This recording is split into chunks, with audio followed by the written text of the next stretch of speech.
Hello hi అండి, నేను మీ lucky కుట్టినండి. Train అయితే ఎక్కేసి హైదరాబాద్ నుంచి ఒక ఊరైతే చేరుకున్నానండి. ఈ ట్రైన్ ఇంజన్ పాతది. ఇక్కడ రైల్వే స్టేషన్ ముందు అయితే పెట్టి ఉందండి. ఇది చూస్తే నేను ఎక్కడున్నానో మీరు గుర్తుపట్టేసే ఉంటారు అనుకుంటున్నాను. గుర్తుపడితే కనుక ఈ ఊరి పేరు కామెంట్ రూపంలో నాకు తెలియజేస్తారు. అలాగే ఆటో కట్టించుకొని నేను ఒక టెంపుల్కి అయితే బయలుదేరానండి.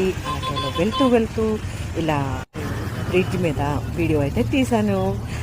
ఎటకెలకి ఇకపోతే నేను ఒక టెంపుల్ కి అయితే వచ్చానండి. పైన ఉన్న ఆర్చ్ మీద ఉన్న లోగోని చూసైతే నేను ఏ టెంపుల్ కి వచ్చానో గుర్తుపట్టేసి ఉంటారనుకున్నాను. శ్రీ కనకదుర్గ అమ్మవారి ఆలయానికి అయితే వచ్చానండి. విజయవాడలో ఉన్న అమ్మవారి ఆలయాన్ని అయితే చూపిస్తున్నాను. పక్కనే ఉన్న చంద్రమామ కూడా చాలా అందంగా కనిపిస్తున్నారు. చూశారు కదా, ఈ గోపురాన్ని మీకు చూపించడానికి నా దక్కిన ఈ అదృష్టాన్ని హ్యాపీగా భావిస్తూ లోపల కూడా చూపిద్దామని ట్రై చేశాను. బట్ లోపలికి కెమెరా అయితే ఎలా చేయట్లేదు. సో బయట ఉన్న శ్రీ కనకదుర్గ అమ్మవారి దివ్య స్వరూప